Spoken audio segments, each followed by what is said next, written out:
And I'm back with another Front Row Talk podcast, the podcast with expensive opinions. This is episode 89. Before I get started with this episode, make sure you subscribe, you like, you comment, and you share this video. Check the description down below where I have my link for my Instagram and my TikTok, where I post the clips of each and every single episode. Before I get started, make sure you tune into last week's episode, episode 88, where I gave my predictions for week 13 in the NFL. And I also talked about the NBA playing. But let's get started with this episode. So as you can see by the title, I'm gonna give my week 14 prediction. So let's just jump straight into that. 4 more weeks until we get into the playoffs. Or 4 more weeks to complete all 18 weeks. Then we'll get into the playoffs. But as I'm recording this right now, the first game of Thursday night football is Patriots and Steelers.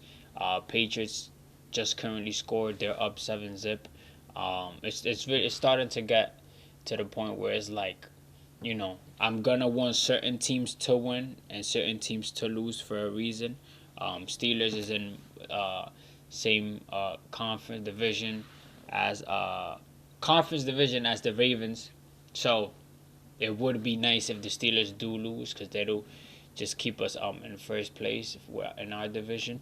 So I do have the Patriots winning. I think the Patriots will beat the Steelers. I would like for the Patriots to beat the Steelers. Realistically speaking, though, Steelers could have a great chance of beating the Patriots. But I'm gonna go with the Patriots beating the Steelers. Have a great chance beating the Patriots, but I'm gonna go with the Patriots beating the Steelers. Then we're gonna move on to the next game. We got the Texans and Jets. That's actually interesting. We got Zach Wilson versus C.J. Stroud. I don't know what's wrong with me today, but C.J. Stroud and Zach Wilson, two young players, two young quarterbacks. We know who's better. I mean, I think C.J. Stroud is better. Maybe recency bias or whatever, but he's just breaking records and he's performing like he's not a rookie. But I got the Texans beating the Jets. Even though the Jets situation could soon change because Aaron Rodgers could come back. I think week 16, if I'm not mistaken, um, or next week, one of those 2 weeks. So it's looking interesting. It might be a bit too late for the Jets. It might not. That's what's keeping everybody, up on their feet when it comes to the Jets. Because if Aaron Rodgers comes back, they have a better quarterback, and a good quarterback or a better quarterback than what you have at the moment could change your situation. And yeah. Then we got the Rams and the Ravens. Ravens are coming off a bye week. Last week, week 13, Ravens didn't play. We faced the Chargers week 12, week 13, bye week. Like I said, now week 14 we're back and we're facing another LA team. We're facing the Rams. I think we'll beat the Rams. I think Ravens are gonna, like I said, I feel like our bye week was at the right time. Of course, I'm only saying that because of how we've performed. So if it was bad, if we would have been performing bad, a late bye week really wouldn't matter. But because we have the record that we have, and then getting some nice rest and then coming back, I feel like a good rested Ravens is gonna beat the Rams, especially our defense. Our defense is really probably the number one reason why we're 9-3. But yeah, I think we'll be 10-3 by the end of this week. I think we're gonna beat the Rams. I think we're the better team as well. I'm not gonna lie. Then we have the Panthers and Saints. I think the Saints are gonna win. Panthers are not good. I mean, but it is what it is. Then you got the Bengals and Colts. I got the Colts winning, even though I think the Bengals just won last week, if I'm not mistaken. Then you got the Buccaneers and Falcons. I'm gonna go with the Buccaneers. Now you have Jaguars and Browns. I got Jaguars winning. I think the Jaguars are on a roll. I think they're the better team. Oh wait, damn, no, hold on. I think Trevor Lawrence might be out, so that kind of switches everything. I still got Jaguars winning. I think the Jaguars are gonna beat the Browns, um, and that's another thing. I think the Browns is in our division, if I'm not mistaken. So I would love for the Jaguars to win. Then you got the Lions and Bears. I got Lions winning. I think Goff is gonna, lock in. They're not even doing that bad, but I feel like, first of all, yeah, no. the Browns is definitely in our division. The Bears aren't. So yeah, I would like the Jaguars to win, and I do think the Lions is gonna beat the Bears, even without Trevor Lawrence. Then moving on, we got Seahawks and 49ers. I feel like they played not too long ago, if I'm not mistaken. I got the 49ers though. The 49ers been on a roll. Um, they actually proved me very, very wrong last week against the Eagles. I thought Eagles was gonna beat them, but they torched the Eagles like badly. So they really made a statement. I got the. I don't think the Eagles ain't losing to no Seahawks, respectfully. Then you got the Vikings and Raiders. I'm gonna go with the Vikings. Then you got Broncos and Chargers. I'll choose the Chargers. Then you got Bills and Chiefs. And in a couple people's eyes, this is a bad game. To me, this is a good game though, because even though the Bills haven't been doing good, I feel like they could, they could lock in, they could turn it up for one game. I mean, they still got a great quarterback and a great team. They just haven't been clicking this season. I don't know what it is. I don't really tune into their games. But Bills and Chiefs is definitely a good game in my opinion. But I'm gonna go with the Chiefs though. I think the Chiefs is gonna beat the Bills. But it's up in the air for me because the Chiefs have been kind of, they're not at their full potential offensively, just because people drop the ball. The offense just has been off, I guess you could say. And actually, the Chiefs just lost to the Packers last week, which was kind of surprising. I did not expect that. I definitely had the Chiefs winning, but Packers, caught the Chiefs by surprise. It was a couple flags that were, you know, thrown that did change the outcome. But I feel like it was fair on both sides because it was a flag, I think roughing a passer, but that was given against the Packers, and then they gave Chiefs 15 yards, but Patrick Mahomes was still in bounds, so I don't really think it was roughing the passer. And then it was a call after that favored the Chiefs, so it was kind of like even. I mean, I don't know. Everybody has a different perspective, especially if you're a Chiefs fan, and if you're a Packers fan, you could be biased to your own team. But trust me, I think it'll be a great game. I think that the Bills is definitely capable of winning. It's not like they're like gonna lose the rest of every game that they have left. But I got the Chiefs winning. Long story short, then you got the Eagles and Cowboys. That's another great game. Um, that's tough because Cowboys have a potential MVP in Dak Prescott. A lot of people aren't talking about that. Um, So that's interesting. Matter of fact, I feel like I've been picking the Eagles too much. I'm gonna go with the Cowboys. I think the Cowboys will beat the Eagles. It would be funny if the Eagles do win. Now that I don't choose them, but I think Dak has been, doing his thing. I think he's gonna continue doing his thing. Um, and yeah, both teams have great defense. Um, Cowboys offense has been thriving because of Dak. He's finding his guys, and Eagles. I mean, we know what their record says at all. But I got the Cowboys for that matchup. Then you got the Packers and Giants. You got a team who just beat the Chiefs. So they're definitely going into the next game, with a lot of energy. Um, Against the Giants. Giants season is basically over with. So I got love beating the Giants. I think he could get that done. And then last game, which is Monday, December 11th, Monday Night Football, is Titans and Dolphins. I'm gonna have to pick the Dolphins for that. I think Dolphins is just gonna beat the Titans. They're a way better team. Tyreek Hill is in MVP conversation. Um, and yeah, I mean that really summarizes it. That's my Week 14 predictions. Let me know what you think about it. Let me know what teams you think are gonna win, which teams you think are losing, and why.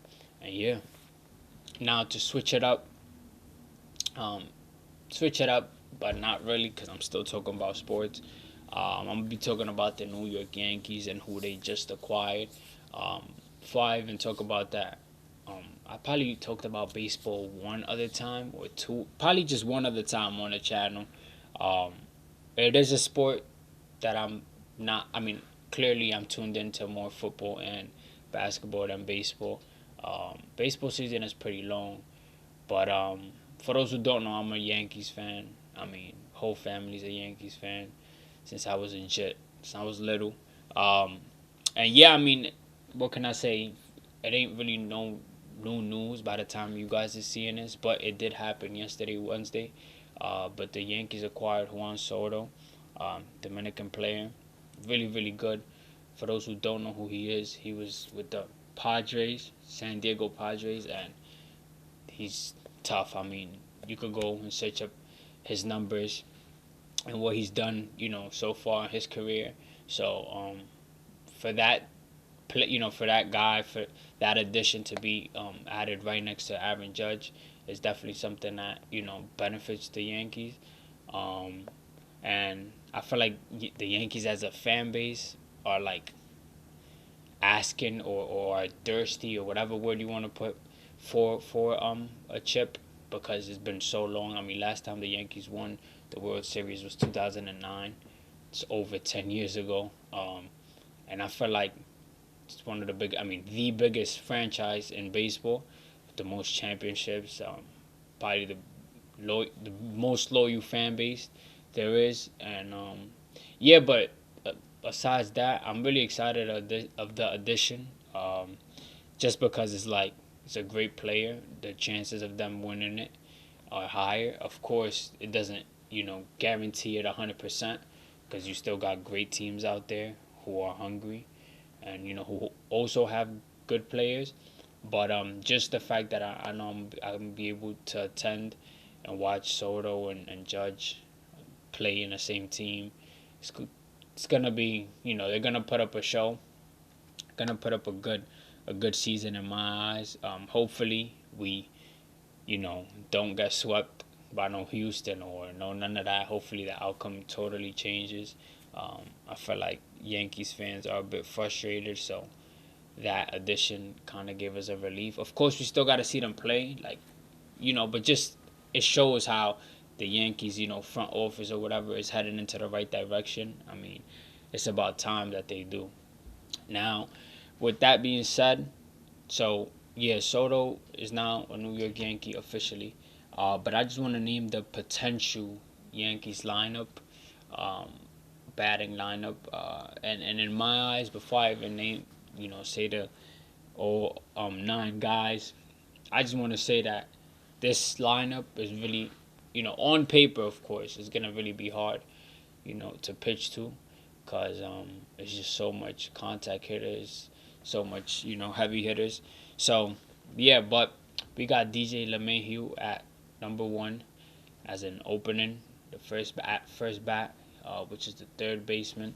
Then we got Juan Soto, who's right field, coming in at number two, and I feel like that'll set the tone for the Yankees. I mean, you know, a great contact hitter at number two, and then at three we got the one and only Aaron Judge, which is center field, and then we got Anthony Rizzo, which I personally feel like he's good. Then you got Gleyber Torres, who actually had a good season last season, if I'm not mistaken.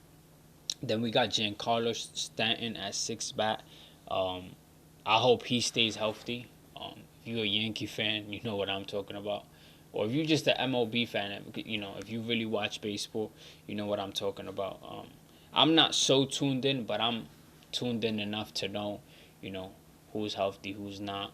I mean, we all have phones nowadays, so if you have Bleacher Report, Twitter, Instagram, whatever, you know what's going on. But I hope he stays healthy because him staying healthy will definitely, help the rest of the team, especially the top two guys. Then you got Alex Verdugo, who was just a pickup from Boston. He's left field, um, pretty good player. I seen a post that was like from rivals to teammates, and it was Alex Verdugo and a picture of Aaron Judge to together, probably last season picture or whatever, and now they're teammates, which is actually crazy. But yeah, so Alex Verdugo is left field, center field is Aaron Judge, and then right field is Juan Soto. That's a good, you know, three for the outfield. And then we got Anthony Volpe at 8, and then at 9 it'll either be Austin Wells or Jose Trevino. But I'm pretty excited though, cause that's really a good lineup for batting. Me as a Yankee fan, I'm not trying to see all home runs. I mean, they're cool. They got the crowd going. The most importantly, they get you points or whatever. They get you runs, but I want like contact hitters, people who's willing to get to base or get a run down and sacrifice a out or whatever. Cause I feel like that's what baseball is about. It's not all about home runs. And then I think the Yankees are also looking to acquire a good pitcher. Um, Yamamoto is his last name, if I'm not mistaken. But I'm super duper excited. And Cashman also said that he plans to do more moves. Um, and I mean, if you ask me, that's super super good. That's good news because that just lets you know that um, he's not willing to, you know, settle down with just getting Juan Soto. Um, so hopefully the Yankees off season goes good. Hopefully we get more news. I personally I would have loved Otani in the Yankees, but I feel like Juan Soto is probably a better addition. I mean, who knows? Uh, but we're gonna see how it goes. We're gonna see how it goes. I definitely want to attend probably the opening game, or if not the opening game, for like the couple first games. Because I do want to see that lineup at bat. I want to see Juan Soto. I want to see Evan Judge. I've already seen Evan Judge multiple times, but I feel like whole New York. I mean, not whole New York, because there's a lot of Mets fans, but Yankees fans are pretty happy at the moment. So we're gonna see how it goes. It's hopefully a lot of more moves are made, and yeah, I mean that's really it for this episode 89. Make sure you subscribe, you like, you comment, you share this video. Check the description down below so you can see the link for my Instagram and TikTok. And your boy Salsita is out.